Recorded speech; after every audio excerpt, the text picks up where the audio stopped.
Dulu saya pegang apa aja. Wah, tebal ya. Tapi ternyata kalau kata para guru-guru itu jangan pernah berpikir kapan selesai. Dalam hal melakukan apapun itu jangan selalu berpikir kapan selesai, karena itu akan membuat kita merasa jenuh dan panjang. Jadi kalau bisa bahasa dia itu jalani prosesnya, terima apa adanya, pokoknya senangnya dinikmatin saja. Insya Allah nanti akan sampai. Gimana sih keteladanan Tuan Guru Mahfuz itu? Masya Allah. Menurut kakaknya nih.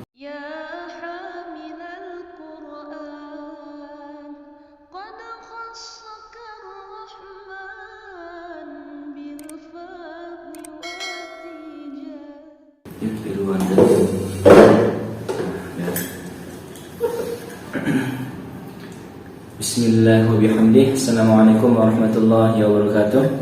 Waalaikumsalam warahmatullahi wabarakatuh. Alhamdulillahirrahmanirrahim.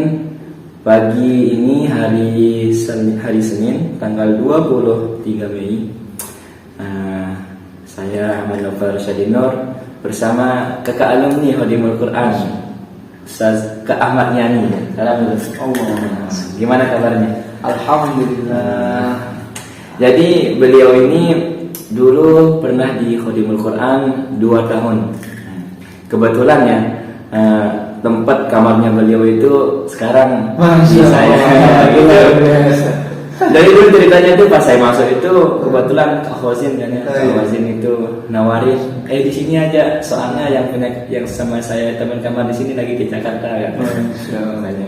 Alhamdulillah dapat berkah di kamar itu, insyaallah. Jadi ini pada kesempatan yang berkah ini, gitu, kita sharing-sharing dikit ya kan, tentang Quran, seputar Quran, tentang pengalaman menghafal, tentang Khodimul Quran gitu ya. Gak apa-apa ya? Insyaallah. Jadi beliau ini udah berapa tahun? Udah 2 tahun ya di Khodimul Quran. Terus kemana Kak? Kemudian ke PSQ, Pusat Studi Al-Quran Jakarta. Dia Baitul Quran, yang didirikan oleh Profesor Quraisy. Di sana selama 6 bulan. Kemudian setelah 6 bulan, pas waktu itu sedang ngaji di rumahnya Profesor Isa, ketemu sama teman dulu dan nanya, kok di sini? Terus kemudian saya di Alka. Sana apa di sana? Kuliah. Gimana sana tuh? Mahasiswa. Habis tapi harus 20 juz untuk berapa? Terus jadi gimana caranya terus daftar di akhir mau pulang itu sebelum itu nyoba kesana dulu, alihkan tes, alhamdulillah lulus beasiswa. Jadi beliau itu setelah dari Khodimul Quran ke Baitul Quran ke Baitul Quran yang didirikan oleh Dr. Quraisy Shihab, lalu pergi ke Al-Hikam, Sekolah Tinggi Kulliyatul Quran Al-Hikam. Almarhum pada waktu itu masih hidup, meninggal tahun 2016. Yang masuk tahun awal tahun 2013. Oh iya. Pacar dari 2016. Mau ketemu berarti ya? Iya, alhamdulillah. Di situ tersentak dan luar biasa. Almarhum harusnya saya cintai sampai di akhir hayatnya masih keimpus. Pokoknya sudah gak kuat itu, tapi tetap mau belajar, ngajar kitab Al-Hikam Ibnu Athaillah Hasan. Oh iya, pantas namanya Al-Hikam. Ya. Banyak terus beasiswa ya. Makan gratis. Iya, makan. Enggak bayar sama sekali. Ini enak ya, tinggal makan ngaji. Jadi gini Kak, ada pertanyaan nih. Ya. Pertanyaannya ada 3 nih. Yang pertama, ceritakan pengalaman pas kakak menghafal Quran gitu gimana? Masya Allah. Siapa tahu para pemirsa ya. Kalau sekarang mungkin banyak motivator yang mengarahkan kita untuk menghafal Al-Quran. Dan kemudian sekolah-sekolah sekarang sudah menjadi Kalau bahasa itu icon, menjadi sebuah tolak ukur keberhasilan seorang sholat ketika ada tahfizul Quran. Kalau yang termasuk dulu menghafal itu bukan karena kemauan sendiri, bukan. Iya, jadi kita nggak tahu, masih awam apa itu menghafal Quran. Masa kita menghafal Quran sih kita kalau masa bisa ya? Masa ada gitu ya? Masa ada gitu. Terus ngapain kita ngapalin Quran? Dia apa? Kan ada kita baca. Ada kita baca. Ngapain ngapal? Cetakannya banyak. Tapi mungkin itulah kehendak Allah Subhanahu wa taala, memang pilihan Allah. Ketika pertama kali masuk di Al-Aziziyah itu memang main-main kerjaannya. Oh, Aziziyah dulu sekarang? Iya. Aziziyah. Berapa tahun sih? 6 tahun. 6 tahun. Oh ya, baru ke Khodim. Iya, baru ke Khodim. Iya. Ambil berkah karena nama beliau Tuan Guru Mahfuz itu luar biasa gaung itu. Karena kedekatannya dengan Al-Quran itu sehingga kita kebahasanya itu tersentuh. Ada daya tarik itu ingin mengambil berkah. Makanya kemudian selesai Aziziyah langsung ke situ sampai makan. Di antara pengalaman menghafal Quran itu adalah pertama, memang kita diuji oleh Allah Subhanahu wa taala dari hasil dunia ini. Kalau orang sekarang berlomba-lomba mengejar bagaimana supaya cepat mendapatkan pekerjaan, sekolah di tempat supaya bagaimana pekerjaannya itu baik, layan. Itu yang menjadi ujian nanti kalau saya pulang dari pesantren itu, kalau sudah ngafal Quran menjadi apa? Bahkan ceritanya Allah.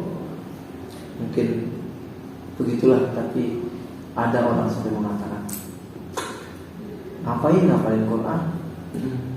Emang dapat apa sih? Dapat apa sih? Kemudian emang itu sepertinya jalan masuk surga katanya. Kan wajib sebenarnya. Itu mereka sebenarnya yang mengatakan apa ya? Menghafal Quran itu pekerjaan bagi mereka yang tidak punya pekerjaan lain. Artinya dianggap sebelah mata. Tapi ketika karena seringnya kita dibacakan fadilah amal, keutamaan menghafal Al-Quran, alhamdulillah tersentuh hati kita. Dan yang paling saya ingat adalah nanti di hari kiamat, ketika semua manusia dikumpulkan di padang mahsyar, kalau Allah menyebut aina ahli dalam sebuah diskusi, di mana keluargaku? Para malaikat bingung. Siapa yang dimaksud? Ya, siapa yang ahli? Apakah kau punya keluarga ya Allah? Iya. Ternyata Allah jawab, mereka itu yang senantiasa membaca Al-Quran, menghafal, pelajari, mengamalkan. Itulah keluarga Allah. Bahkan yang saya tersentuh hatinya adalah bagaimana nanti ketika saat-saat orang semua merasa takut, sedih, mempertanggungjawabkan amalnya di hadapan Allah Subhanahu, nanti kita diberikan keutamaan orang-orang yang hafal Al-Quran. Para hadirin sekalian, pemirsa, bahwa nanti akan diberikan orang tua kedua untuk kita itu jubah kebesaran, kemudian mahkota yang sinarnya sinar matahari, sehingga ada kaget. Apa maksud itu bisa seperti ini? Jelaskan bahwa anaknya Allah. Kemudian nanti kita diberikan keutamaan, berikan syafaat 10 ahli keluarga yang sudah wajib masuk neraka, tapi bisa kita dapatkan syafaat Al-Quran. Itu oleh Allah. Dengan motivasi. Iya, motivasi. Akhirnya saya berazam akan, kalau itu dulu kan tren orang pacaran kan. Ya. Saya akan pacaran kalau belum selesai hafal Al-Quran 30 juz. Kemudian saya berpikir, paling tidak nanti kalau saya pulang, saya miskin, tidak bisa banyak harta, nggak punya pekerjaan yang bagus sehingga bisa membagikan orang tua di dunia. Paling tidak saya bilang, saya berjanji bagaimana saya mampu membahagiakan kedua orang tua saya di akhirat nanti dengan kebanggaan mereka memakai mahkota kebesaran dan segala. Itulah yang menjadi motivasi, yang menjadi kemudian di antara rintangan kita yang rintangan itu rintang memang namanya orang kalau hadiahnya besar, tentu rintangannya juga besar, gitu kan. Tidak hanya kalau bahasanya itu, tidak hanya kalau hadiahnya pasangan kan mudah, jadi orang mudah dalam tangan. Banyak ujian. Saya itu dari keluarga yang broken home. Dari kecil sudah orang tua itu pisah. Dari kecil umur baru berapa bulan itu sudah pisah. Tapi alhamdulillah dengan Al-Quran ini, ketika saya khatam Al-Quran ini menyatukan orang tua. Masya Allah, syukur saya. Jadi pas sebelum khatam itu berpisah, masih bahasanya masih berdiri, sedih, sama pulang. Tapi ketika sudah khatam itu kembali hadirnya itu kembali tiba-tiba sudah lucu semua. Makanya saya sendiri, saudara saya sendirian. Istilahnya kalau dari ibu saya sebab sendirian nggak ada saudara saya. Tapi kalau yang saudara sebapak itu perempuan. Di antara tantangan orang menghafal Quran adalah kejenuhan. Kejenuhan ini yang kalau bahasa orang itu kan ini pekerjaannya setan, nafsu. Maka orang paling nggak senang, setan itu paling nggak senang orang baca Quran. Setan itu paling nggak senang orang dekat dengan Al-Quran.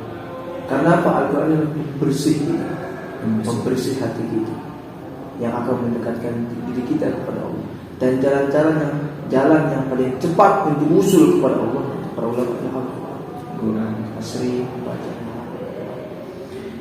Ujian saya waktu itu biasa semua orang pun koreng. Semua dari tangan semuanya. Insyaallah. Kemudian ditakuti kita kalau sudah habis, kalau sudah habis Quran itu biasanya salah satu orang yang meninggal. Takut sih. Maksudnya itu takut. Mas iya. Kadang takut. Tapi memang ujiannya kadang enggak, kadang berhenti mono, banyak ujian. Cara untuk mengobati itu satu. Apa itu? Kalau kata Al-Quran itu, alladzina yazunnuna annahum mulaqu rabbihim mereka orang yang senantiasa merasa yakin bahwa dia akan bertemu dengan Allah SWT. Itu yang membuat saya semakin melawan kemalasan, kejenuhan. Karena apalagi yang kita harapkan sendiri. Siapa lagi yang mampu memberikan pertolongan coba? Apa yang mampu memberikan pertolongan di hari kiamat? Iya, Al-Quran sudah jaminan dan itu pertama yang menerangi hidup kita di Al-Quran. Tapi kita lihat sekarang ya Allah, menghafal Quran baca itu dianggap sebagai hal yang pekerjaan orang-orang yang tidak punya pekerjaan untuk jadi pekerjaan. Iya, artinya mereka kalau kita yakin bahkan janji Al-Quran itu sudah pasti kan. Itu yang membuat saya, siapa lagi yang mampu memberikan pertolongan? Tidak ada pertolongan yang makanya kan syafaat yang paling besar adalah syafaat yang bagi Nabi dan Al-Quran. Makanya itu yang membuat saya semangat ketika malas misalnya sulit apa? Pernah nggak merasakan? Oh, pernah. Itulah makanya jangan sampai tidak pernah meremehkan Al-Quran. Dulu tahu Ustaz, mungkin kenal Ustaz Ahmad Nawir yang suka sekarang jadi imam ya. Dulu setoran sama beliau.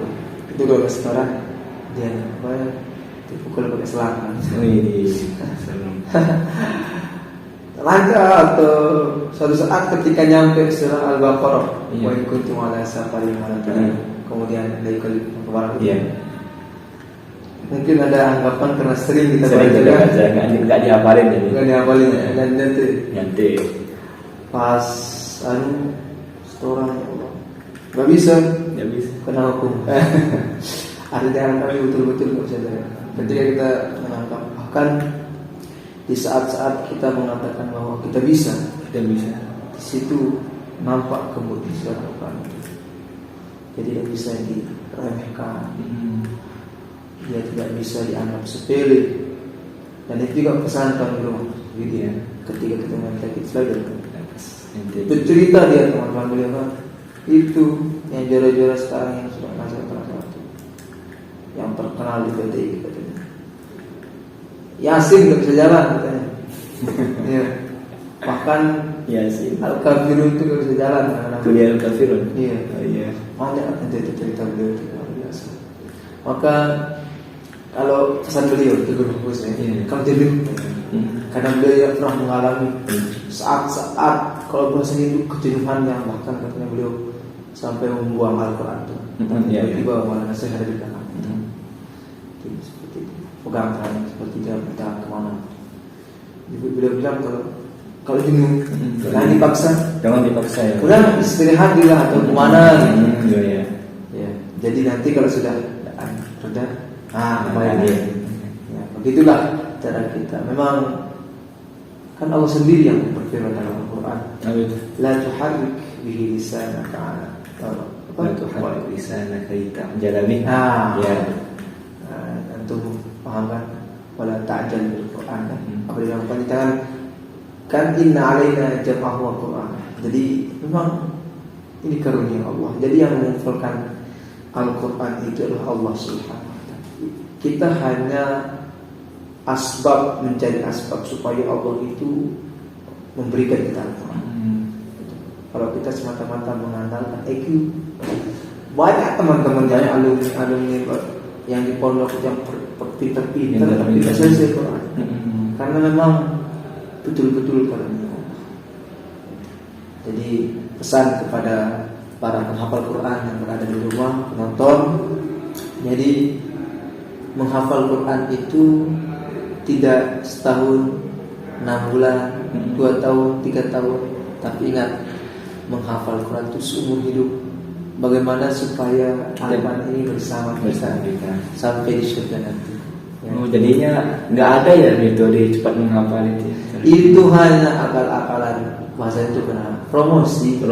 Ada kalau bahasa sekarang itu kan apa katanya kalau dalam dunia marketing itu untuk menarik minat orang. Iya, menarik. Artinya sponsor supaya orang tertarik masuk produknya. Makanya itulah bahasa Tuan Guru. Al-Quran ini pada merasa yang lain, tidak sama seperti yang lain, tapi betul-betul harus memang kita jaga. Terutama kalau mau mudah dari beliau itu bagus itu jaga sholat lima waktu jamaah. Itu beliau bilang kalau mau mudah jaga sholat lima waktu. Insya Allah dipermudah sama Allah. Kemudian berusaha ujiannya itu berbuah. Jadi jangan sampai kalau dia itu bilang kalau penghafal Quran ngidam itu tidak ada harga dirinya itu. Ada bahasa orang itu merayu perempuan namanya. Kamu harus jual diri mahal. Kamu itu seorang ahli Quran. Insya Allah semudah. Banyak hal. Tapi dalam pasnya itu menerima ujian cobaan itu pastilah.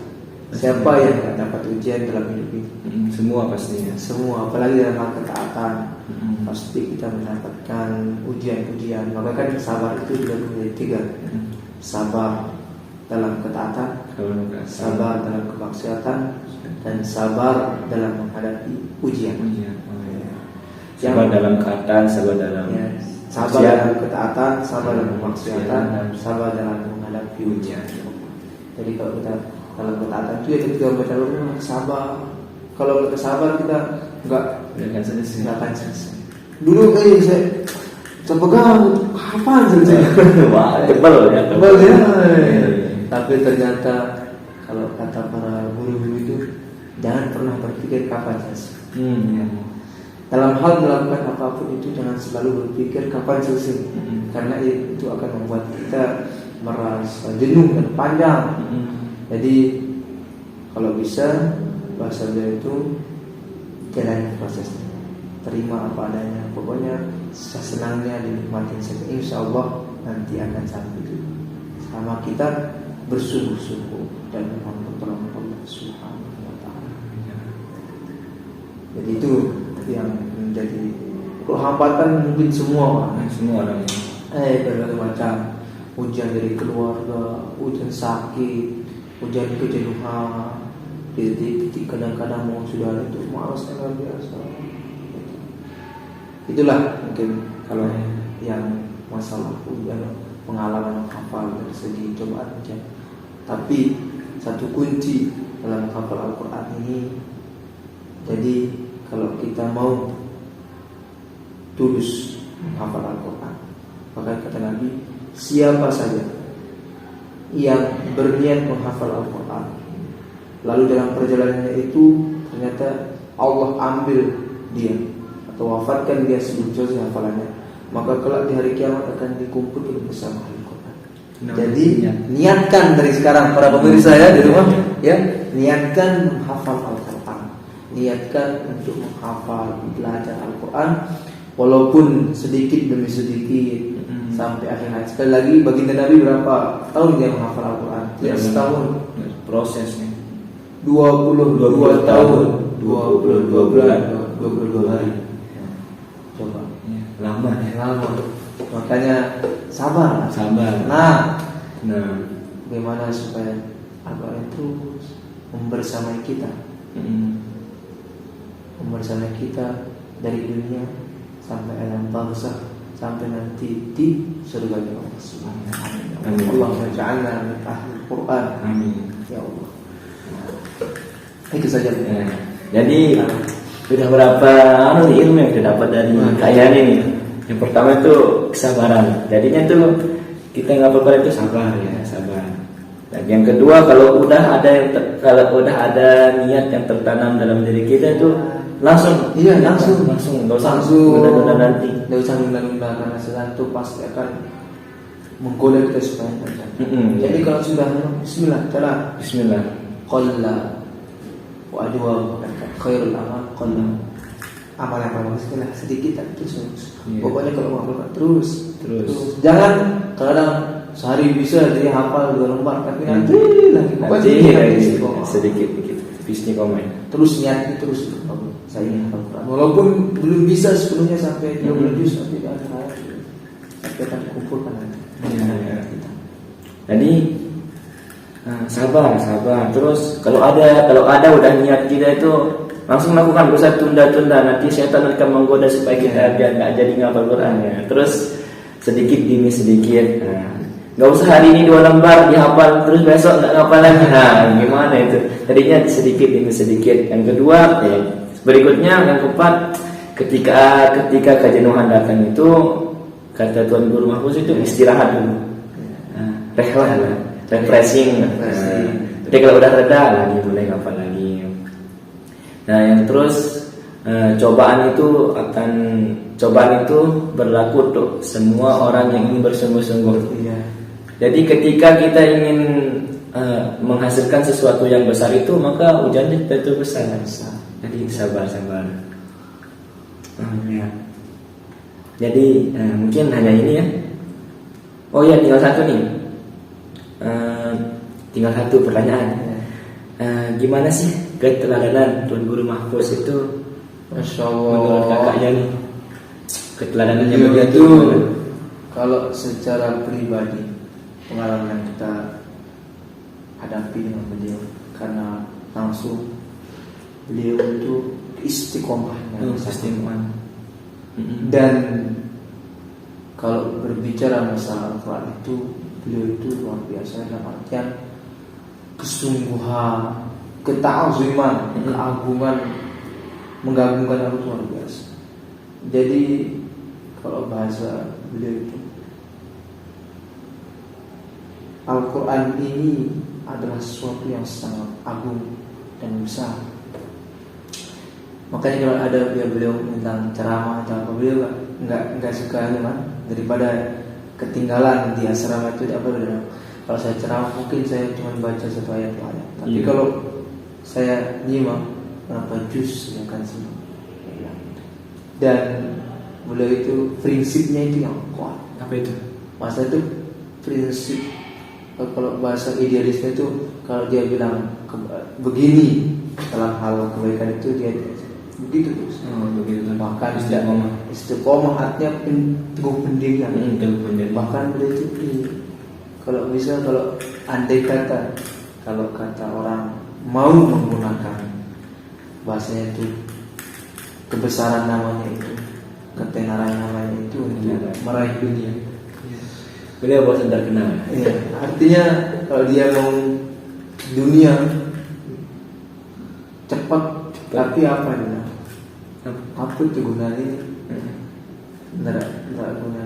Bahkan ketika ada yang nyuruh dia supaya asrama bagus, supaya anak-anak artinya layak lah, tapi mereka disuruh sama ada orang, ayo buat proposal.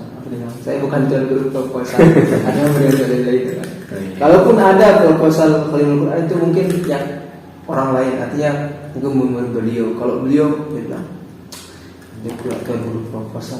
Jadi murni dari amal orang-orang. Bahkan beliau itu luar biasa, tampak sebesar pun meminta kita baca bayaran untuk hafalan Quran itu luar biasa. Artinya bahkan disuruh sama tuh ya.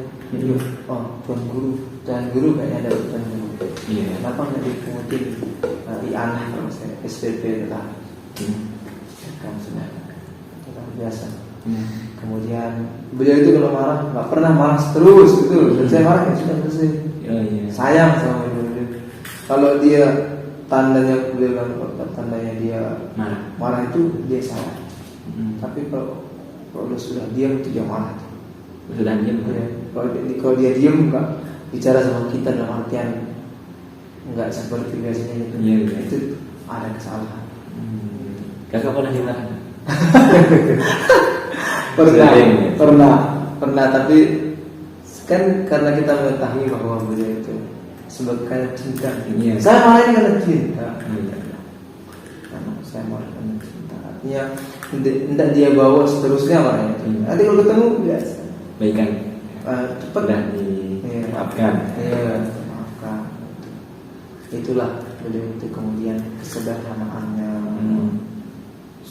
Ada amalannya puasa itu Iya. Bahkan sekarang boleh tuh puasa Daud. Masya Allah. Kan dulu Senin Kamis kan. Terus jamaahnya itu jamaah kayaknya nggak pernah ada yang dari imam selama saya artisnya kalau jamaah itu selain beliau. Iya. Pas masanya kakak ya, beliau terus. Kayaknya sampai sekarang belum ada yang berani ganti. Kalau sekarang kita disuruh, disuruh. Ayo terakhir jadi imam katanya. Mungkin karena sudah merasa, karena sudah akan kemudian dari segi apa namanya? Iya. Kalau bahasa orang tua kemampuan, kan capek. Kok dulu beliau? Terus itu kan amal-amalan beliau itu istiqomah. Kalau dulu kita amal-amalnya itu kalau selesai sholat subuh itu al-waqiah. Al-waqiah ya. Itu aja. Waqiah aja. Ya. Sekarang ditambah tambah lagi ya. Kemudian terus apalagi kalau maghrib doa enggak ada dulu. Cuman kita yang dijasahin dulu. Yang dijasahin. Enggak ada pokoknya tahun bulan tuh kita baca bersama-sama mandiri. Banyak hal-hal yang luar biasa gitu. Iya. Banyak pengalaman. Kalau Quran itu bahasa itu rasa capeknya itu nggak ada ya kalau berbicara Al-Quran. Senangnya doang, senangnya doang kalau berbicara Al-Quran. Dan beliau itu kan termasuk yang luar biasa. Artinya sosok ulama sungguh luar biasa. Kan pas tolak kepalanya tuh bersentuhan itu. Luar biasa. Pengalaman beliau itu yang ketika bercerita itu membuat kita luar biasa.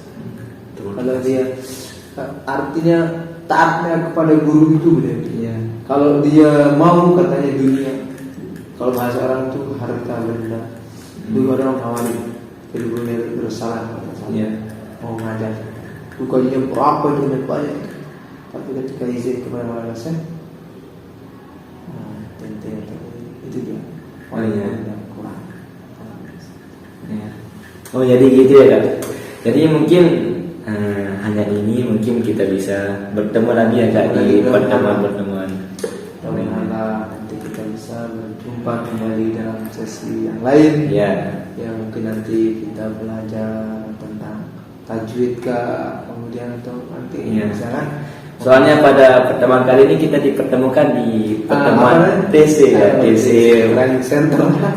TC-nya juara 1, 2, 3 nih. Iya. Alhamdulillah. Alhamdulillah. Darinya bertemu nih bersama para alumni kakak-kakak Khadimul Quran. Jadinya kesempatan nih buat kita semua menambah ilmu. Ya, Insyaallah. Saling mendoakan. Ya. Tidak ada kata yang terbaik selain doa. Mudah-mudahan kita semua berkumpul di dunia. Amin. Nanti berkumpul di akhirat. Amin. Dikumpulkan bersama ahlul Quran. Amin. Dan semoga kita semuanya, keluarga kita, anak-anak kita belum nyadar. Doakan. Nggak bisa punya anak kalau belum menikah. Oh iya. Anak dari mana? Jadi nikah dulu ya. Nikah dulu. Ya, semoga nazawajakallah. Amin. Mudah-mudahan nanti semua kita mendapatkan anak keturunan yang cinta kepada Al-Quran, kepada Sunnah Nabi, dan mudah-mudahan kita semuanya bisa mengamalkan Al-Quran dan mengajarkan istiqomah sampai dengan husnul khatimah. Amin. Sebelum kita selesai, kita berikan kesempatan untuk guru kita, para pengajar Al-Quran kita, mulai dari yang mengajar kita Iqra, Fatihah, mana huruf sampai kita bisa seperti ini. Semoga mereka semua yang masih hidup dipanjangkan umurnya, diberkahi hidupnya, diberikan rezeki yang barokah, dan semoga selalu dalam lindungan Allah Subhanahu wa taala. Dan pahala mengajar Al-Quran mereka dilipat gandakan. Yang sudah meninggal dunia, semoga Allah Subhanahu wa taala lapangkan kuburnya dan curahkan keberkahan, rahmat, pahala mereka mengajar Al-Quran. Al-Fatihah. أعوذ بالله من الشيطان الرجيم بسم الله الرحمن الرحيم الحمد لله رب العالمين الرحمن الرحيم مالك يوم الدين إياك نعبد وإياك نستعين اهدنا الصراط المستقيم صراط الذين أنعمت عليهم غير المغضوب عليهم ولا الضالين